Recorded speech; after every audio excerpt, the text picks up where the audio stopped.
What made you decide to do that pasta? How the hell did you choose that and why? And I remember reading this one encyclopedia, Su Finlandeu, and I was just like, what is this? And I remember reading it, and it was, the paragraph about it was just like, what is this? It's insane. It's gotta be the one that is the most interesting, the most rare. Like, there's nothing else that's that special.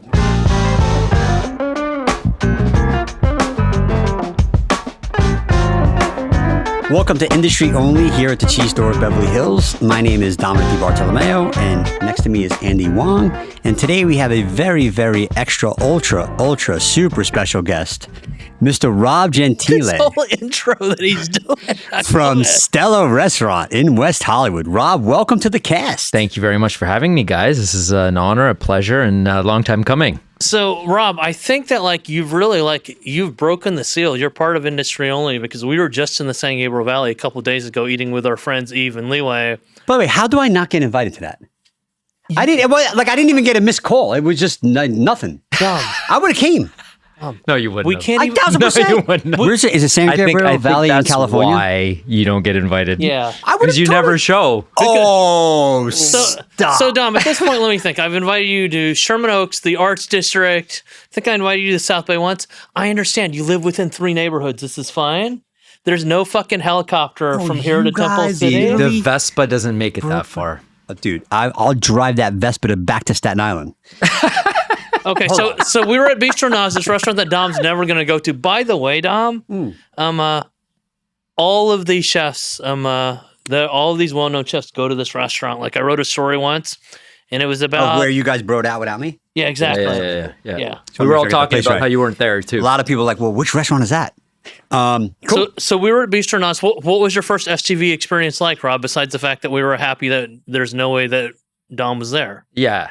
It was very peaceful. I mean, very quiet. the first impression I got was wow. I walked in the door. It's an absolutely stunning restaurant, but the mise en place, the organization of the server stations and the way that they were working, I already knew I was in a special place. Like, I could tell. And the rooms, I mean, the first thing I thought was like, wow, how fun would it be to have one of these rooms? And as I'm seeing these rooms, they're walking me to where our room was, right? And I didn't expect that. I didn't expect that crazy round table, the beautiful setup, the what's the thing? Lazy Susan? We call it Lazy Susan, right? Yeah. Can you still say that or no? Yeah, Lazy Susan, yeah. Lazy Susan. Wait, has the term Lazy Susan been canceled? I don't know. There's no fucking way that the woke police have gone after Lazy Susan. But wait, no, there is a way. Yeah. We're going to get canceled for even having this conversation. So the chef coming out and you guys explaining to me this restaurant. Yeah, Chef Tien, being in a strip mall, and I was just like, blown away, and I couldn't wait to come back maybe with Dom again. Well, what's great is... Have you ever been? I never even heard of it. But I live under a rock. But what's great is, so welcome to LA, Rob. You haven't been here very long. You're already going to a bunch of shit that Dom's never going to go to. So congratulations on being more intrepid than our friend over here. Well, I introduced Rob to all my friends, and they all invite him out to dinner without me. That's what happens. Yeah. We love when you come. The odd occasion. San Gabriel Valley was always on my bucket list of places to visit, just because everyone talks so highly of it, and the restaurants there are, very much sought after. And, I found the opportunity to go with you guys. You and Lee Wei came in, and the opportunity to stiff Dom. Yeah, you got a reservation at Stella too? Yeah, Ease Caviar was on. Yeah, was on the Oh my God, it's like the 1-2 punch here. So, let's talk about Stella a little bit, because we're saying welcome to LA. I mean, I think the first part of the story is obviously like, you're not from here. You came from Toronto. You're a prominent Italian chef there, and you were doing something there that you're doing here, which is serving like these deeply Italian, esoteric, hard to find ingredients, but also preparations, right? Techniques. Like, that's very important to you. Yeah. So, and then you started telling me about ideas that you had for the brunch menu here at Bistro Nas. And look, we're all pretty like well-versed food people, but honestly, like me, Lee, and Eve, we're all just like nodding our head, like looking at each other like, we don't know what half of this shit is. Yeah. So walk me through some of the things that you're serving at dinner that, are popular, but also are like essentially specific only to you in Los Angeles, or perhaps even like only to you in North America in some ways. Yeah, I mean, I this is the stuff that really I love, and this is what I enjoy to do the most. You know what I mean? And when you reflect on Italian cuisine, there's so much more to it than the typical famous dishes, and you could say that about so many different types of cuisines around the world, right? There are parts of those cuisines that become mainstream and they become super popular, and then there's derivatives of them in different countries, and you end up with a diluted, sort of watered out cuisine from the motherland, right? Yeah. And that's what I love about when I go to Italy, and I'm sure you can say the same thing, Dom. When you go to regions in Italy, and I'm just like so intrigued and so excited about all these different things that I'm coming across, right? And it's also kind of like a reflection of my upbringing. My family immigrated to Canada in 1956, and they lived in Toronto as immigrants, eating and cooking and preserving and growing vegetables and chickens in the backyard like they were in Italy, right? So when I was a kid, I had plums falling from the tree and pears, and we were making tomato sauce, and we did all the jars, in the cantina, and we even, butchered, pigs and had them curing and made our own, copas and sausages, and it was like they made wine in the garage, you know what I mean? So that's what the seasonality and the specialty of the Italian cuisine based on ingredients is how I grew up, right? So coming into this stuff gets me excited. I get like goosebumps on my bald jumping head. out of his skin. If you're watching the video, he's jumping out of his skin right now. We haven't talked about a specific dish yet, and he's he's already so amped. I love this. this. He's warm and fuzzy, everybody. So when you think about that, and you go to Italy, and you experience walking into even just a grocery store in Italy, you see things that are being sold in grocery stores that are in season. Yeah. Right. And cima di rapa, you can find like wild ingredients in a grocery store just for sale. You know what like I'm saying? A generic grocery store that we would die to have. A neighborhood grocery store, right? Yeah. And people are picking through them to all the best stuff. And I remember as a kid going to the fish monger with my aunt in Toronto, and her asking to smell the fish and see if it was good enough or not, and to see what she was going to make that night. So all of that translates to what I believed in and what I knew what Italian cuisine was, right? And when you go into Italian restaurants and you start to see the same, repetitive replicas of the same dishes. The ones that got really popular. Yeah, caprese salad. There's panella vodka, for example, and you get like, arrabbiata, pescatore sauces, eggplant parm, like you can go on and on and on of all these quintessential dishes. Now it's like cacio e pepe's everywhere, carbonaras everywhere. You know what I'm saying? And, as a kid, I was just like, I never ate any of that stuff, right? It was always what my family was in season and what their ciucciaria or my Abruzzese side, my Abruzzese side would make polenta, and my ciucciaria side would make ciambella, for example. I was telling you about it, and you were like, what the hell's that? Yeah. Well, explain it. Do you know what it is, Dom? So your family's from Abruzzo? Abruzzo, ciucciaria, which is, Frosinone, Lazio. Okay. Yeah. So your parents were born in Canada or there? In Italy. In Italy. So you're first generation like me? Yeah. Yeah. My You were mom born in- came you were over born in when she Canada. was, I think, 9 or 10. My Yeah. dad was a teenager. Yeah, my parents are pretty young too. So like it's interesting because I didn't realize how Italian like Toronto was, because we had cousins that always lived in Canada. They didn't go to Staten Island. they went up to Canada, and it was funny because like we had this aunt Zia Christina, but with the dialect is Gigastine.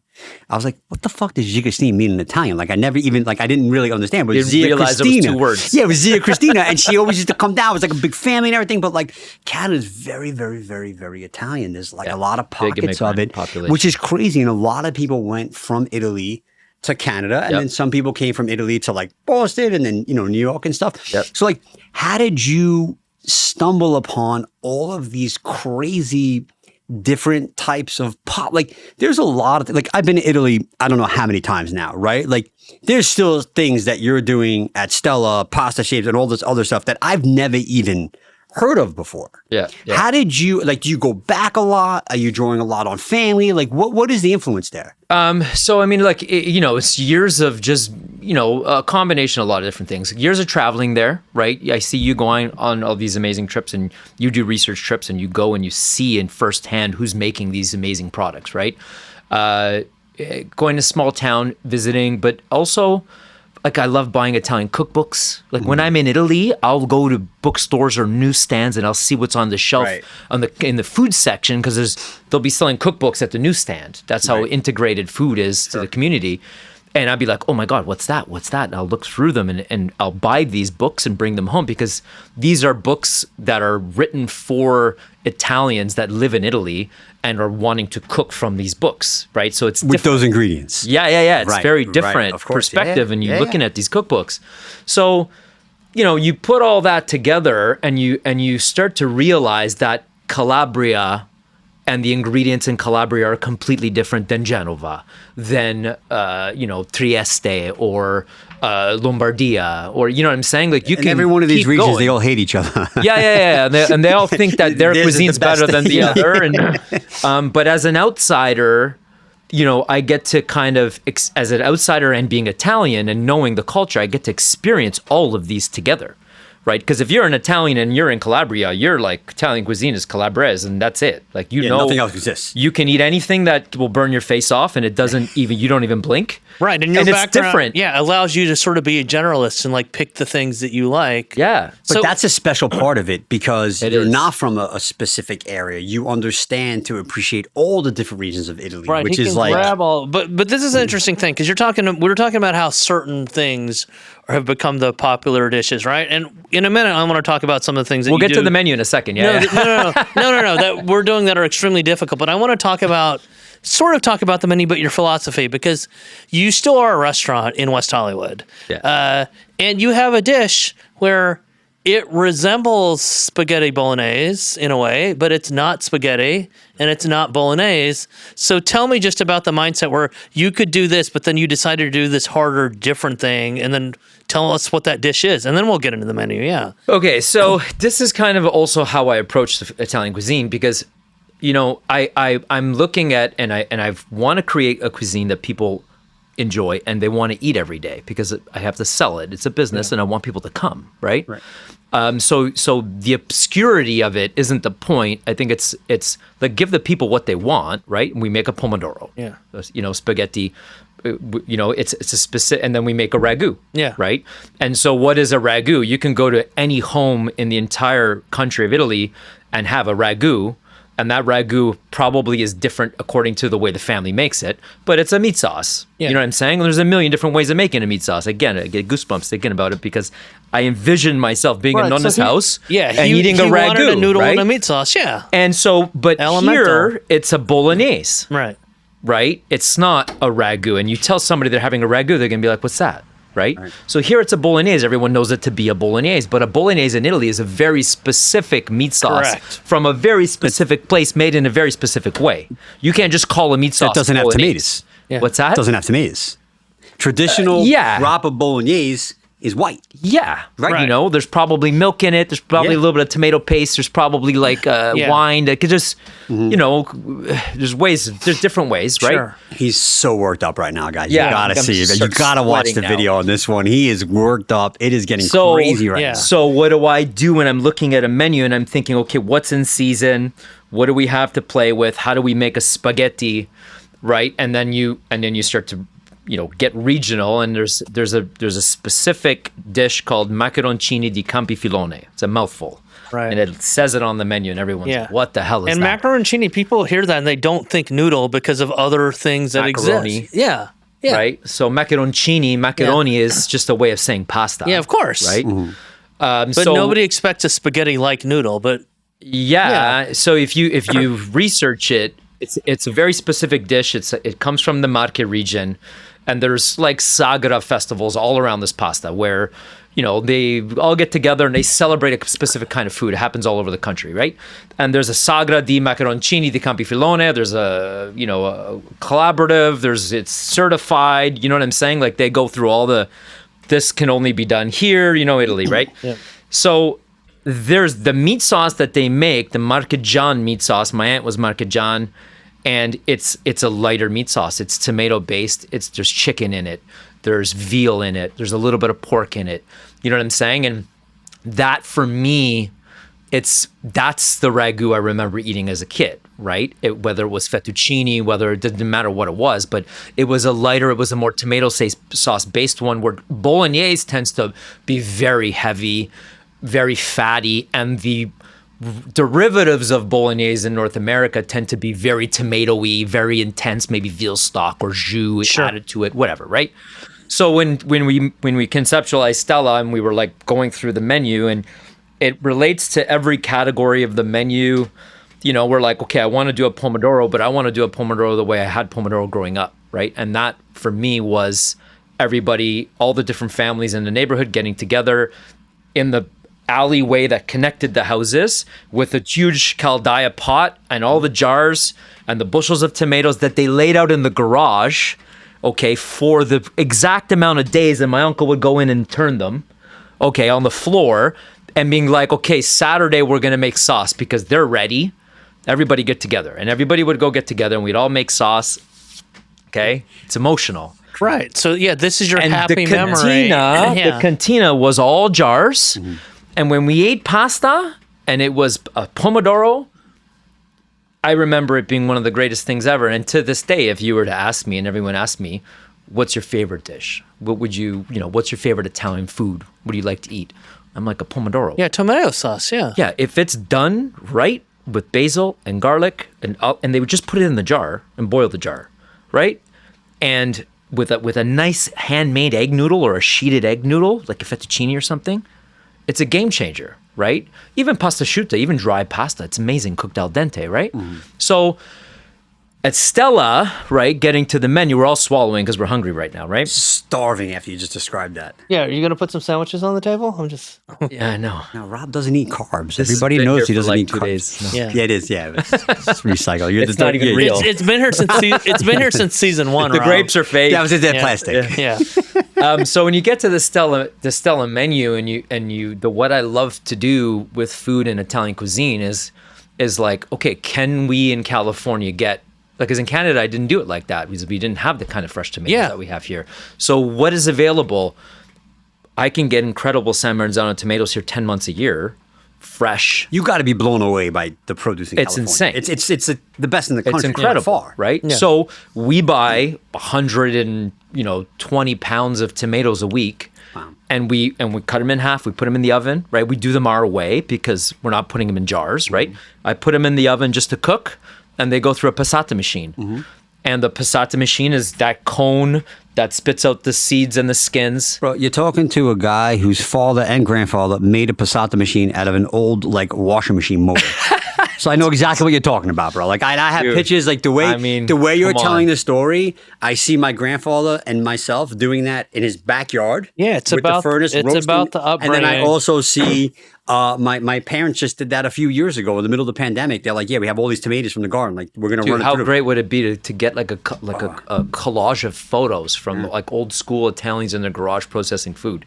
It still happens today. Because everybody does it. Yeah. Everybody does it. They do it their way. They do, and it's like it's crazy because it's funny you say that because everybody has a specific way, and there's no right or wrong way. It's just their way of doing it. It's just their way. Well, so there's an interesting. This reminds me because recently we had Jerry Greenberg on the podcast, and he was talking about uovo, and they obviously they make their pasta in Italy, but the people who are making that pasta are people that they met at Italy at a restaurant where they just thought the pasta was better than any other pasta. And one thing that Jerry told me that I thought was wild is that in the middle of the R&D, what they would do sometimes is because it turns out a lot of cooks, restaurant owners, are generous. They just say, hey, this is what we're doing. And then they would get walked in the kitchen. They would essentially get taught how to do that, right? Mm-hmm. So there are things that certainly you've been taught by people in Italy, including famously that extremely difficult pasta that you did in Toronto that you're doing here.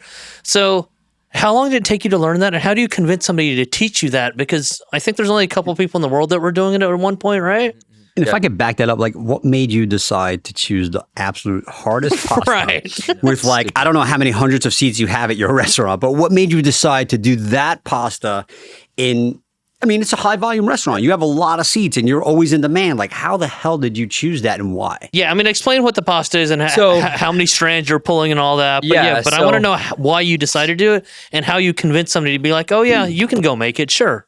So the very first time I came across it, okay, this was like a long time ago. This is before, Instagram was big and everything like that. And I would bring these books home from Italy and encyclopedias of pasta, right? And just geeking out and reading them and learning and looking. I'm like, oh wow, what's that? What's pizzoccheri? What's culugiones? And then there was this one paragraph I remember in one of these encyclopedias, and it was like su filandeu. I'm like, who knows? There's thousands of different kinds of pastas throughout the country. Some of them are all similar and have different names. And I remember reading this one encyclopedia where it would be like, there was a photo of the pasta, like a drawing of it. And then there were derivatives of the different names for that kind of pasta and the regions that you could find them in. Su filandeu, and I was just like, what is this? And I remember reading it, and it was, the paragraph about it was just like, what is this? It's insane, right? Like it's not like any other kind of pasta I've ever come across. And to this day, there's nothing compared. And it's specifically Sardinia. And then I start researching it. And I remember on Google at the time, there were very, very, very few bits of information about it. And it was like regionally specific in Sardinia. It was related to a religious festival, right? Where they would only make it specifically for this particular religious festival, and everyone would eat it. And the name of it was, to resemble the veil of God, the Jesus veil, the famous Jesus veil. And it was this stretched woven pasta. And I was just like, how? You know what I mean? Of all the things that I've ever done and researched and learned about in the country, what is this? Like, it's got to be the one that is the most interesting, the most rare. Like, there's nothing else that's that Do you special. think, just right? real quick, because when I saw you making it, obviously, like, there are a ton of videos of you before Stella even opened of like just perfecting the art of it. I was thinking like there's a lot of similarities between like the Chinese noodle, right? So I was like, wow, like, is that one of the oldest forms of pasta? And is that what kind of came, is that what came over as we're like, because that's like a real, and We're going to also get into too, the discussion about who actually created noodles first. no, but like, no, That'll but, start a war. but because if you watch them make noodles in China, like it's very similar, 100%. right? So my question is, because I was just in Sardinia for the first time in June, and I was blown away by the food. Su filandeu? I didn't see it on the menu. But where were you? What region? I was in the southern. Cagliari? Yeah, Cagliari. You're in Cagliari? Yeah, Cagliari. Did I go to the wrong places? I flew into Cagliari It's on Airport. the menus everywhere in Cagliari. I went into that airport, but we went to like maybe I was I don't know. I was in a couple of the beach cities, and you didn't tell me you were going, and I didn't give you my list. That's the problem. Yeah. Oh man, I should have called you, Rob. I called Rob, like several times. You didn't answer my call. So at that point, I started to do the research, okay, and then I started to find out who made it, and then there was a woman named Barbara from Cucina Fine Foods. She's out of Montreal. She started to help me to figure out who was making this pasta in Sardinia and how could we get it. And so the relationship started building, and it literally took a decade of me bringing it to Canada, me learning and researching and trying to make it out of flour that I didn't know and I wasn't familiar with. And so, fast forward to 2021, and I had been asking, I'm like, look, the only way I'm ever going to figure this out is if I go there, and I need to go there, and I need to be with someone who makes it to be able to understand exactly how it's done. So that's the only way. Like, there's no other way to figure this out. It's not like you can just make a dough and figure it out, right? So, Barbara finally, and I've been asking for years, and there was a very strict tradition around su filandeu. It was a woman-led technique that was religious for whatever reason and protected by families who would only pass it to mother to daughter. That's what the tradition was. Yeah. Cool. And they were always like, no, we don't really want to teach anybody. That was the mentality around it. This is sacred to us. And I was, respectful of that, and I kept trying. And so finally in 2021, things started to change. The internet started to become a lot more, and the publicity around Su Philindeyu became much more global, right? And they started to open their minds up a little bit, and the conversation around these traditions in Italy, even something as simple as making tomato sauce at home. How are we as a culture going protecting, protecting and preserving? Things. It's the whole movement in Italy now. Yeah. Because even the younger generation in Italy. Like my hair stands up thinking about this because he has no hair. If you're only listening and not watching, he has my haircut. Follicles. I've talked to people in Italy about this, and you imagine imagine how they feel, because they're like, well, the younger generation, they don't even want full meals; they want to go here and snack and here and drink. They don't want to make pasta at home, and this is preserved. You know what I mean? There was this organization when I went to Italy years ago called Home Food, where you could go to Nona's house and you would eat 2 or 3 dishes. But the thing that was crazy is those nonas were only allowed to cook those 3 things, because the idea was like, this is the thing that we're preserving that we want you to see. This is what this family's best at. Yeah. And I was eating with people and they were just lamenting the same thing that you are, where it's changing and nobody wants to do this anymore. So maybe let's teach some people to do this. Yes, exactly. So you came in at that time. Yeah. I got accepted, and Paola was the lady that first taught me, and I went, and it was ceremonial. She was, dressed immaculately, and she had her fondue, which is the round disc, and her husband was with her, and we had these incredible biscotti and coffee before, and we had a conversation. We were like, okay, we're gonna chat. Yeah. Right, and it was Italians love to chat before they do anything. Yeah, and coffee. Even when you do business, it's a meal, it's a glass of wine, it's a biscotti, for sure. It's something beforehand. Yeah. We got to get to know each other a little bit, and so we had this moment, and it was an emotional thing for me, because I'm just like, these people are going out of their way to teach me, and I've been considered valuable enough for them to want to teach, right? Yeah. And so I take it seriously too, and they take it very seriously. They don't just going to pass this on to someone to go and do something ridiculous with it or mass market it or whatever, right? They're teaching me because I genuinely want to know the technique. They had it's important to me that Rob wasn't going to do this and try to basically become like a TikTok phenomenon or some shit. Yeah. Because in this day and age, that's a concern too, Yeah, 100%. And Rob, you did this in Canada first? I could never accomplish it. Really? Yeah. So Stella's the first time you've actually executed it. Actually made in-house. Is there anyone else in America doing this? No. Wow. No. But what, you were serving it in Canada, but it came from Italy? Is that what happened? Yeah, we were importing it. Yeah, we were importing it. And by these ladies. Yeah. And they were he's buying our pasta. Yeah. You know what I'm saying? And so that's how I kept buying it, and I kept buying it, and Barbara was helping me to import it. And that's how it became, oh, wow, this guy really cares. Right. And then, publicity around it, and I would share it with Italy.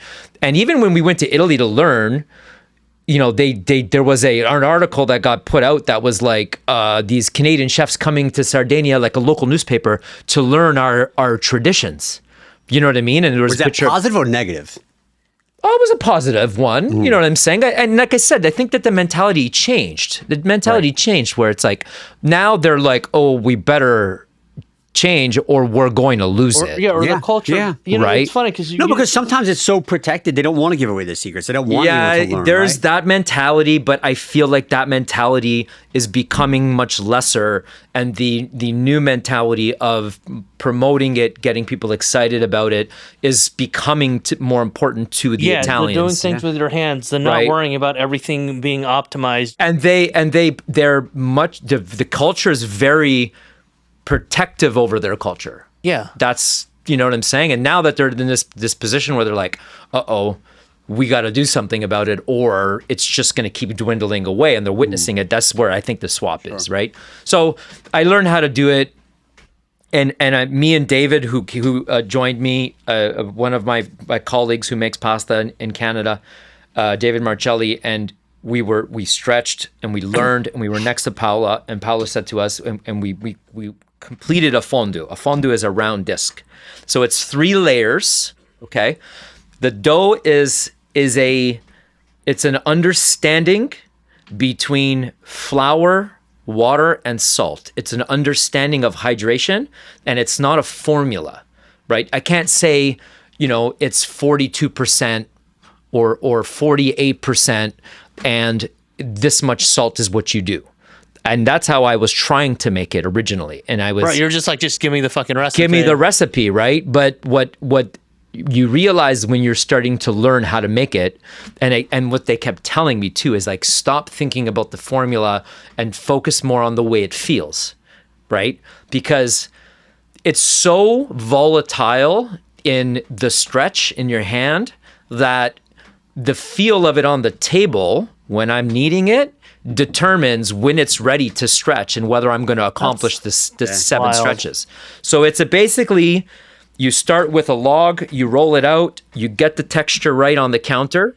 I tap it with water. So there's a plain water, there's a salt water, and then you have your dough, right? And you're tapping it with regular water to get the viscosity or the texture right. Mm-hmm. And then before you stretch, you tap it with salt water. Like I'm talking 100% saturation salt water. Why? Because the salt water is what gives it the elasticity, right? If you watch videos on it, watch the videos of me making it, it's the most interesting but also mind-blowing technique. And this is why it's so difficult for people to understand or how to make it, is because if you just try to make it without the understanding of all of these variables, you won't accomplish it. You can't. It doesn't work, right? So if you get that right and you tap it with salt and you get that right and I can feel it, and you're in a room, and at Stella we make it in a temperature controlled, A beautiful pasta room, by the way. Thank you. Absolutely gorgeous. and so you go 1, 2, 3, 4, 5, 6, and it starts to get really, really thin. And then you have the 7th pull, and by the 7th pull, there's 256 strands that are like hair. Yeah, exactly. Right? and that's one layer, one move on the fondue, right? And then it takes 2, 3, 4, 5 for one layer. Right. But then you turn it 45-degree angle, and you do another layer, and you turn it 45-degree angles, and you do a third layer. So it's essentially 256 strands times 5 each layer times 3. Wow. Okay, and what ends up happening is that this thing dries, right? And it dries, and that's why it's called sufilandeio, and that's why it's considered to be like the veil of God, because it dries like this woven cloth. Mm-hmm. Okay, It's beautiful. Oh, I've seen it. it's like a handmade shreddies. So how do you know like when You know? it's ready? Like how do you know when it's dried and ready to be It served? dries fully, completely, and it gets cracked. And the irony of it is that you crack it into these pieces, and you just cook it in broth. Correct. Like Right? it just looks like noodles and soup after you've done Yeah. all this fucking work. Yes. But I appreciate that level of of detail and attention. I mean, and it's a funny thing, right? Because you're talking about the Chinese noodles, right? And the other day, our producer was saying something about how he had never heard the term flat water, right, versus still water, and that when he grew up, it was just water. The interesting thing about like how they describe the Chinese noodles, and so people are like, there are generations of people, hand-pulled noodles is a term that would crack them up because they're just noodles, right? Yeah. Right. How else were Yeah. you going to make the noodles? This is the way that you learned how to make the noodles, but you're adding a layer to it because it's funny as hell. This is the most difficult process. It is, like Chinese noodles, about feel, and you make this beautiful thing and then you destroy it and then you cook it. Basically break it and you throw it into broth, and we serve it traditionally, and I've done it in different ways. Like we've done it with fish broth, we've done it with fish, but there's something about maybe it's just me, but when you cook it, and so in Sardinia, it's done with mutton, okay? It's done with pecora, okay? Yeah. And pecora in Sardinia, like they're everywhere. Yeah, they joke, and there's more sheep on this island than there are people. Like yeah. there's they're the number 1 producing pecorino province in the country, right? So naturally, with locality and ingredients and what they have available to them, there's sheep everywhere. If they eat sheep like like we eat beef. So it's a mutton broth. And when I had it for the very first time in Sardinia, right? I'd cooked it before. I'd made different broths and different ways of eating it. And the first time I ate it in Sardinia, I remember tasting it and I was just like, how could this be mutton? You know what I'm saying? Like how? It's impossible. It tastes like freaking chicken, right? And what they told me, and I'm like, molto dolce questo brodo, right? And they basically said to me, the sheep that are here taste like that because of what they're eating. Yeah. Right? And I'm like, okay, so if I go back to, LA and California, I'm like, how am I going to make it taste like that, right? Because if you make a mutton broth here, it's going to be a like gamey, blow your right? face off, gamey, Sure, really sure. intense flavor, right? So at Stella, what we do is we take veal bones, veal hooves, chicken feet, old school Italian style chicken feet, chicken necks, roast it all, okay? And then separately, we roast lamb necks, right? And braise lamb necks. So we have a brodo that we make when I was a kid, right? There's tomatoes in it. Yeah. There's all the vegetables in it. There's veal. There's chicken, right? And then we make a lamb broth, and we incorporate, for the souffle specifically, we incorporate one portion, so like 1/4, so 1 to 4 of lamb broth, right? So what you end up getting is a much more sweeter, much more mild flavor profile of broth. Right. So that's what we serve with the souffle. There's pecorino dolce on the very bottom, which melts, and it gives you that kind of like cheese effect on the bottom. And we put a little bit of the braised lamb neck just because we have it. And traditionally in Sardinia, you're eating the souffle in the bowl as a course. And then the traditional meal is after you're done, your secondi is all the sheep that made the broth. Yeah. Right? Yeah, because it's such a good, Italian story, right? Like peasant ingredient story, because it's about like using the whole animal, utilizing everything. Because you just basically said, I make this broth for, in a way, what could arguably be my most luxurious pasta, and it's all the offcuts essentially.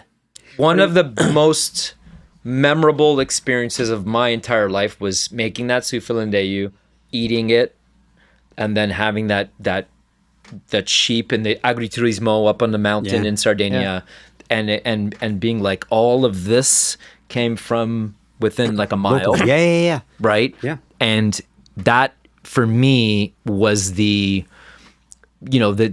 the definition of Italian cuisine in many cultures around the world, but the history of Italian cuisine is exactly that. Right? And so with Stella, the influence of Sardinia is everywhere, right? We do culujonas, we do spitzulus, we do lorigitas, we do souffle. You know what I'm saying? Like we maluredus sometimes, right? Which is one of the also regional pastas. And I just like, it's just so interesting because that specifically, you take the entire country and you look at all the different regions, and you look at Sicily, and you look at Puglia, and you look at even the north, and you take Sardinia as it being part of Italy. It's just so unique, and for me, it was just like so special, right? What blows my mind is with the way you just described that dish and all the things that go into that one dish, you have a plethora of dishes. He has a high volume restaurant in West Hollywood in the former Medeo space. It's nuts. But here's another thing that I absolutely love too, and I hate to give compliments. I think everyone knows that, especially to you, Rob. But I love the fact of getting a menu and then having to like ask questions and interact. And that like your menu is like, there's a lot of things. I mean, especially when you think about the people who used to go to eat in that space and what they ordered, right? Yeah, people they're not familiar with it. We get a lot of we get people asking for an English menu. You know what I'm saying? By the way, what a compliment. What a compliment. But I mean, look, it's written in English, but the title, like with the way we have the menu designed and concept, is that, you might have carpaccio di pomodoro, and then after that it says tomato carpaccio. Right. Finished with, you know what I'm saying, in English. But, they're not getting past. You need a picture menu then. They're not getting past the first words. It's intimidating. There are dishes that people don't know, right? But, when we created Stella, and, we have the list of purveyors that we're grateful for, and we have the date on the menu. Am I in bold on there? Yeah. Okay, cool. You have your own. You have a whole box around There's your a fucking thing that basically says Dom's cheese board. Stop with this ego Dom's shit. weekly selection. Yeah, but it says you promised me like a 5x7 picture on that too. People are like, "Who's Dom?" No. Leeway's getting the 5x7 picture because he gave Rob even more shit. So, when you think of a concept, and the way that I believe in food and the way I believe in creating a brand is like,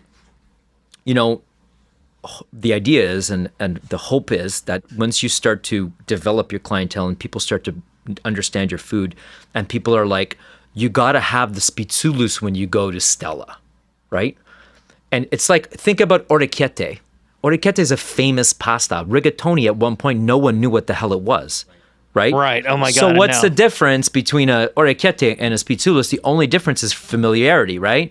So if we can relate the spitzulus to Stella's brand, right, and be like, that's a famous dish, you got to have that.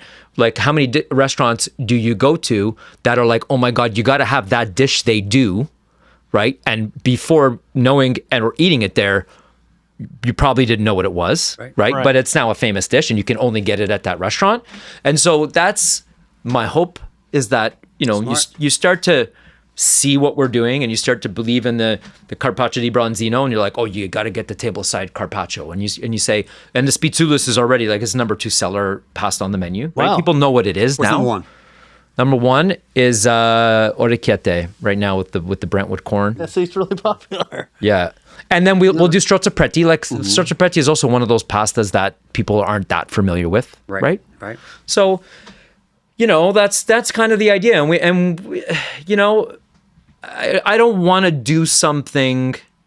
For me, and the way I see food is like, I like to challenge a little bit, and I like to think outside the box and not be thinking of, I have to put a bolognese on my menu because that's what people know, and that's the only way I'm going to be able to get people to come. That's where I'm not okay. It's back to the original ethos of Italian food, where you're trying to make the best things with the things that are around you, or at least sort of easily accessible. That's the whole point. Yeah. My grandmother's not going to cook you a fettuccine and say it's bolognese because that's what you know. Right. She's going to tell you what it is. Yeah, here's what we're doing. You know what I'm saying? She's going to be like, who's this kid you brought with you? Yeah. That doesn't know what we're eating. Get rid of this guy. And there's also because obviously, like, you're an accomplished chef and you're a California chef. Now there's a open-mindedness to what you do. And then some of these things, like, you use ingredients that you weren't familiar with or didn't think that you were going to use or didn't even know about, and they become bangers. And I know I'm talking about one savory and one dessert, but the thing that I think about, like at your restaurant too, is Iberico pork. And then we talked about pistachios before, right? Yeah. And it's this whole thing where I don't think you came here thinking that you were going to use those ingredients, but now those are the type of things where anytime you have access to them, you got to use it now, right? You're gonna put the Iberico pork at brunch, probably. You're saying, right? Yeah, Which, by the way, I love that. That is, the pork. My God, that's amazing. Yeah. So explain how that dish happened. So I mean, the way that I want to eat what I'm going to serve, and if I try to align myself with like, wow, right? And again, this is also, as a chef, it's also my opinion, right? I might give you something and you're like, this doesn't taste that great. But if I'm thinking of, I'm at the market and I see fresh pistachios, and I'm looking at it and I'm like, oh my gosh, and I eat them, right? And I've tasted pistachios from Bronte, right? And the best pistachios in the world, respect to Bronte. Right? 1,000%. And Andy and I got into a conversation about pistachios, and I'm like, okay, look, if you're in Bronte, you're going to have access to a very different pistachio. Oh, yeah. Okay. And what Italians are really, really good at is keeping all the best stuff. Okay. They're not exporting the best stuff. They're like, this is ours, this is yours, thank you. You know what I'm saying? So being here in California and you're eating things like, a local pistachio from the people who are literally harvesting them, it's a freaking special thing to have, man. Right? And the pluma was like, when we conceptualized the restaurant and we're like, okay, what are we putting on the meat menu? What are we going to cook off the grill, right? Should we put a bird? We got to have a bistecca. There's got to be a beef, right? Do we do a pork, right? Do we do a duck or, whatever?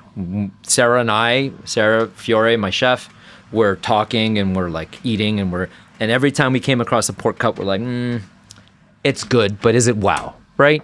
Until I got the Iberico pork and I got the pluma, which I didn't even know what it was, right? It's a muscle in the shoulder that's harvested in a very specific way, right? And there's only 2 per animal.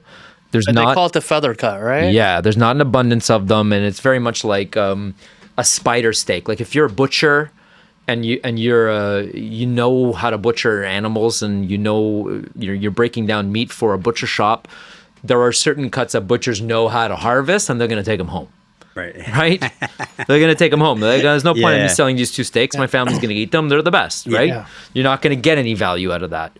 So the plumas, it's kind of one of those things where we grilled it, and we played around with different ways. We lacquer it with saba, which is a grape must, right? It's before balsamic. Saba, colatura di alici, which is Italian fish sauce, right? Anchovy water. Yeah. Right. Yeah. Anchovy water, right? We buy that locally. It's California product. Love it. Right? And the colatura di alici in Italy is probably 4 times more expensive, right? And we put cracked garlic cloves in it in the lacquer, and the saba and the fish sauce gets brushed on the pork over top of the fire, and we just slice it, and it looks like the hideous piece of meat because it's this like ratty like piece of meat that does not look like it's a prized cut. Okay. Right. When I was just like, oh my God, what are people going to think about this thing? It looks like shit. Right. So we slice it, we put it down on a plate, and there's a little piece of lemon with it, and that's it. It's as simple as that. But the marbling, the fat, the deliciousness of that particular cut, people don't believe me that it's pork. They're like, it tastes like beef. Right. Exceptional. Yeah. So for brunch, I'm gonna probably put a fried egg over top of it. Yeah, cool. Right? Oh, You smart. just- Well, let's yeah. go back to Yeah, brunch because brunch. What are we doing? What's going but on? you're saying, When? all right, I'm probably going to pronounce this incorrectly because I still don't fucking quite understand what is it. Did you say Trimbella? Ciambella. Ciambella. See, I have no fucking idea He what you're said even ciao bella. Where Yeah. are you from in Italy? Or your root says, no? I'm more. No, Calabrese? I'm from the most Italian spot ever, Sicily? Staten Island. No. Do you know what? Do you know what? Staten Island's more Island, Italian though, than West Coast Italy. Italy. Yeah. Dom, do you know what dish he's talking about? Ciambella. Do you know what? Well, explain it to me. Explain it to me. So the answer is no. He doesn't know what it is. It's an Italian bagel. Ciambella could also be a cookie. It depends on what region Where you're is it calling from? ciambella. Chucheria, like a frosinone. Okay. Oh my God! I If just you go realized to- what I did. I literally transposed what you said with fucking timpano in my head, and I just Timpano? made another I'm actually word. working on trying to make a timpano too. Of course you I want to are. invite Stanley Tucci in. I want to do a big night and do a proper one. Timpano's sick. Okay, so Do you know Stanley? Tell us about the bagel. Okay, so ciambella, I grew up eating. My mom's side, they're from Frosinone. And essentially, if you are in Frosinone, I actually went, in 2022 was the first time I went to Frosinone, where my mom grew up. Oh wow. Yeah. Very small town, Veroli. And the local convent on the weekend puts out like a bake sale, right? And the different bakeries around the region, everywhere you go, there's ciambella. And I'm like, oh my God, this is what I grew up eating, right? And we would always have ciambella on the counter, whether it was freshly baked or whether it was 4 days old, everyone ate it, right? Different ways of eating even a 4-day-old ciambella, right? Essentially, it's a bagel. Okay, I do not know the history and how it relates to a bagel, but it's almost as bagel as it gets. It's a dough. We make them large, okay, probably 6-7 inches around, right? And they're thicker and they're twisted around in a ring. There's anise seeds in it. It's a savory. It's not sweet. You mean anise? Anise seeds? Anise. What'd you call it? What'd you call Anise? it? Anise? What the hell's going on here, Rob? Are we gonna go back to? I need to translate. Anise seeds? Can we put subtitles on the video? Yeah. So go ahead. He's speaking Canadian. Anise seeds? Right. So wait, how do you boiled. say mozzarella and prosciutto again? Don't worry about it. Yeah, we're not gonna get into let's this. not get into that. So go ahead. Anise Boiled seeds. like a bagel, and then baked in an oven a second time, and you eat them with prosciutto and cured meats and things like that. So that's one of the things that we're gonna do on the brunch menu. We're gonna do That's really cool. Yeah, Italian bagel maybe with Dom's brunch selection then. So he's doing a bagel, cream cheese or no? no. I'm just kidding, Stracchino, bro. dude. Ooh. Stracchino could be good. Jay's lighting up right now. He doesn't even know it. He's getting excited. Oh yeah. Yeah. Yeah, we're gonna do eggs, and we're gonna do Italian style eggs. We're gonna do strapazzate. We're gonna do like strapazzate is just a scrambled egg, but when you make a pulled omelet and you different ingredients in it, you know what I'm saying? Where you ever see those videos on Instagram and TikTok where everyone's cooking eggs? Eggs in purgatory? No. Eggs in purgatory. No. You don't like that? No. Why not? What do you mean? I want heartburn for breakfast. Okay, Right. That's not my jam. Just tomatoes and eggs for everybody who is wondering. Yeah, you can have a jar of like Calabrian chilies if you really want it. Next Yeah, to there's you, nothing Dom. like a steaming, hot, spicy bowl of tomato sauce and eggs first thing in the morning. Eh? Yeah. So He's thinking about where he is too, Dom. This restaurant's in West Hollywood. Yeah, not what, smart. what are we even talking about? His restaurant is in one of like the only 3 neighborhoods that you're going to. So you're just giving him shit for no reason. I'll go there. well, you're a regular, aren't you? Coming like once a Total week. regular. Love it. Yeah. So Go ahead. So Strapazzate eggs. Yeah. You know what I mean? We'll do burrata. We'll do truffles. We'll do caviar. We'll do different kinds of pastas. You know what I'm saying? I want to do there's a particular pasta where you share a little bit about it. Yeah, you know that pasta dish that you fry in a cast iron pan with tomato sauce. Assassina. Yeah. Yeah. So I'm gonna. That is Damn. one of my. That's from Puglia, by the way. That's one of my. I want to do an all over that. assassina for we're gonna brunch. go eat that together. Assassina. You actually put the pasta in the dry pasta in raw, and you cook it in the tomato sauce, and it is spectacular. By the way, you're talking about spice. And then that's a spicy dish, by the Taking way. it down and you're caramelizing it. Oh, Yeah. that's one of my favorite. So dishes the in Puglia texture right of the now. pasta is Super al dente, but at the same time fried. Yeah, crunchy, like It's amazing. It's wild. But it's spicy, bro. Yeah, it's spicy. You But won't do it's eggs pasta. in purgatory, but you're going to do the. Something fine, that's something all right. about the eggs. I'll bring my own. I'll bring my own purgatory. I like You that can it's make the Eggs, scrambled we'll do it. egg. I'll do eggs in andouille for you. I'm Okay, how about just kidding. that? I'm just kidding. he wants to do. I don't even eat eggs in purgatory. I like to say it. I think it's hysterical. I think it's amazing. So I guess West Hollywood must have been treating you well and accepting the things that you're doing because it's a neighborhood without insulting anybody where there's a lot of big restaurants. You would argue that most of those restaurants aren't doing food that's esoteric or adventurous, and you just keep putting these things that people haven't heard of on your menu. But what gives you the confidence to do that besides the fact that your restaurant's busy? I don't know. I mean, I think it's kind of like I just whether it works or not. I think I need to do what I enjoy. Yeah. You know what I'm saying? Yeah. And I need to do what I love. And that's an expression of creativity, and it's not everyone's gonna get it. You know what I'm saying? And that's the reality of dealing with human beings and creating something that they got to purchase, right? Not everyone's gonna love it. They're gonna want their typical what their go-tos are. They don't understand your menu, and then you have the flip side of it where people are like coming in and being like, "This is the most incredible Italian meal I've ever had." Right. And, that for me is just like, it's what keeps you coming in every day. right. It's, it's why I do what I do. Right. It's why we do such a hard job. It's, hospitality in general is extremely challenging. And when you bring people in and you get to, at least make 80% of them happy and blow half of them away or something like that. Right. That's what it's all about, right? That's what it's about, taking care of people, making people happy, and that's what I try to teach all the staff. And the second somebody walks in the door, that's where the experience starts. It starts at the valet, right? But it's a series of details that create an experience for someone that they're paying for ultimately, right? And it creates a memory, and when they leave, that memory is either going to ripple into telling everybody about it and you got to go to Stella, or it's not. It could be the opposite and nobody comes, right? So that's, you just keep doing what you want to do what you love, and if people get it and love it, they're going to come back, and we're going to be busy, right? And we've been grateful to be very busy, and I'm have an amazing team around me, and No, it's been a huge success. I enjoy going to work. Yeah. You know what I'm love it. saying? Yeah, it's not work. That's like Which, you have to, because I know that you're in the restaurant every day, even when you're not open. So I'm there on Monday when we're closed. You know what I mean? I check everything. I do the purchasing for the restaurant. And I truly enjoying California. I'm enjoying LA. It's such a blast to be here. It truly is. My family loves it. My daughter loves it. I don't care about the heat.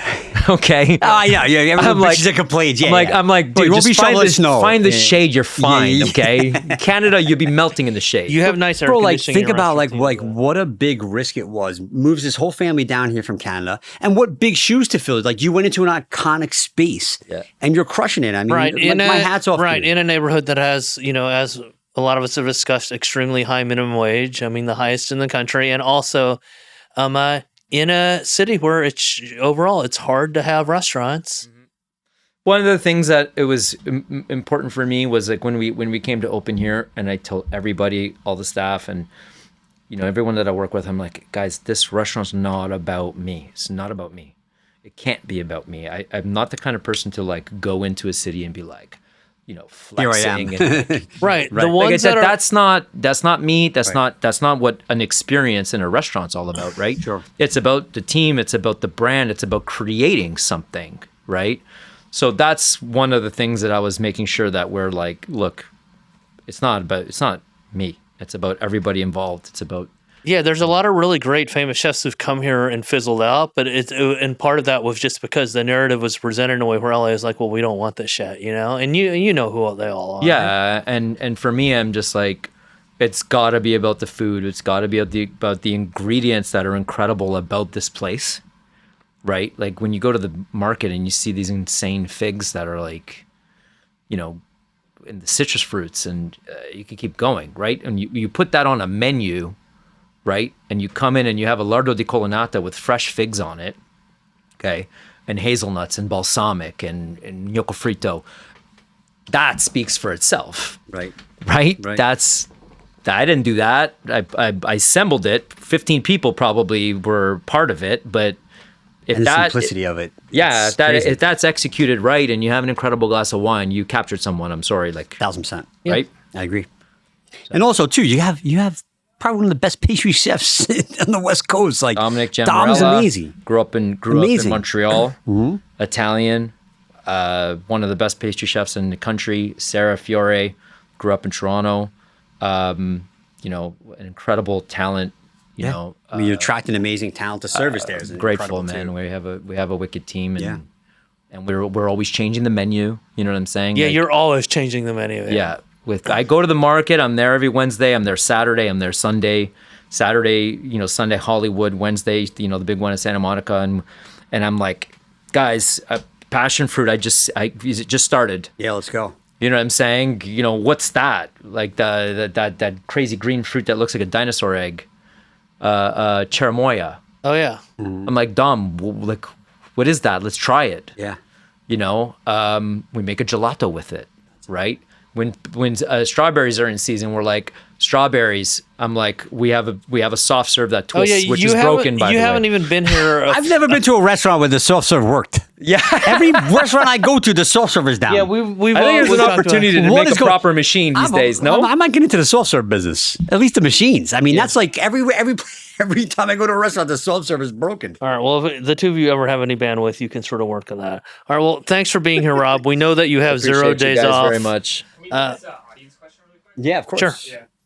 I think it's McDonald's where they had there's a lawsuit, I think, someone or the government investigation for their soft serve machines being broken like above levels it was supposed to be.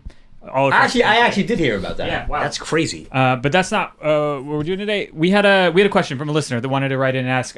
Someone, Leslie, wrote in and said, "I'm feeling overwhelmed. I'm planning my first trip to Italy, and I'm trying to figure out if I walk into a restaurant and I look at a menu, is there something that you guys can tell me that I should look out for to prove that it's a place I either should be or shouldn't be?" I mean, I'll start question's first. making me I'll sweat. start first because I'm gonna say this. And by the way, like, regardless of what. Oh, by the way, I don't have an city- answer at all, so I'm off Regardless the of what hook. city you're in or town you're in or whatever, like, if they offer an American version of the menu, you're probably in the wrong place. That's my opinion. Some of the places in Rome with the American menus are still good, though. But No, I'm not saying that Yeah. menus in English are bad. I'm just saying if you want to eat amongst the people in the city, in the town, Yeah. they're not going to give you an English menu. Yeah, you're right about that. Okay, so my advice is, I think that do your research in advance, okay? Because, and it's happened to me lots of times, I'm with my family, we're hungry, we just want to eat. We're gonna end up in a bad restaurant. You know what I'm saying? So do your research in advance. Look for the recommendations online. Look at the menus online, okay? And look at famous writers like Katie Parla. Okay, will always put the best restaurants on her list since she's got lists all over the country, right? And do the work in advance and plan your trip around. If you're a foodie and you're going for restaurants, plan your trip around how you're going to get to those destinations, right? Rather than going and not planning that and being in a town, because you could be in the most incredible town. You could be in Modena and walk into a bad restaurant, right? That's the thing too with Italy, is that you're going to get a lot of places that cater to tourists, right? So do your research in advance. That's my suggestion. That's what I always do, even to this day. And plan your trips around where you're going to go, and that way you know, and you've had the time to look into it in a little bit more detail and what the menu looks like, what kind of food. You can go to TripAdvisor. There's pictures of everything. Look at the menu, read it, look at, who's eating there, because the best. I'm getting hungry. What we're eating after this? This guy the doesn't best eat. Italian restaurants in Italy are the restaurants that the Italians eat in. The local Italians that live there. And you can say that about every culture. Sure. Because they're not going to eat. No, none of the Italians are going to eat in something that's not good. Yeah. Okay, especially eating in a restaurant. They're probably the hardest people to please, because if it's not as good or better than what I eat at home, I'm not coming. Right. 100%. Well Right? said. Well said. That's great advice, guys. And thank you for writing that in, Leslie. If anyone has more questions or you want to reach out to us, you can do it on Instagram at Industry Only at the Cheese Store, or by email, which is in the show notes. Amazing. Thanks, guys. Wow. All right, thanks, Rob. What to a see you. pleasure, bro. Love you, Thank you buddy. so much for making the time, Thank bro. We you, know how Andy. busy you are. Thanks for making the time, seriously. And guys, if you haven't checked that out already, go to Stella. It's incredible. It's going to be an amazing dining experience. I guarantee it's something you've never had before. Yeah, you can skip Dominic's cheese board. That's the same shit that everybody's had before, but all the other stuff Do we got is... to eat this? And can we try and fight for a picture of me on the menu, please? No, I saw the petition. Yeah, there's we're no petitioning. ego involved. How did you even Where's decide the to put? petition? How did you just even decide to put his name? It's the guilt, the Italian guilt. Yeah, Dom. on the menu Whoa. after You don't after understand. meeting. I didn't even approve it, by the way. I owe didn't even Dom approve my it. life. 1,000%. I owe him everything. Oh, God, Yeah. man. Yeah, yeah. Listen, This is too clearly long. the He best sends most me home important with part a of the podcast. salami, and then he's just like, "Okay, hey, you know what that Yeah. that means, right?" Yeah. All right. Rob, you're the best, bro. Rob's Thank next you, man. restaurant is going to be named Dominic. We can't wait for this to open. And not after the pastry chef. Let's keep it Yeah, straight. yeah, the real Dom, right? The real Dom. Yeah, thanks. Yeah. Thanks, guys. Amazing, bro.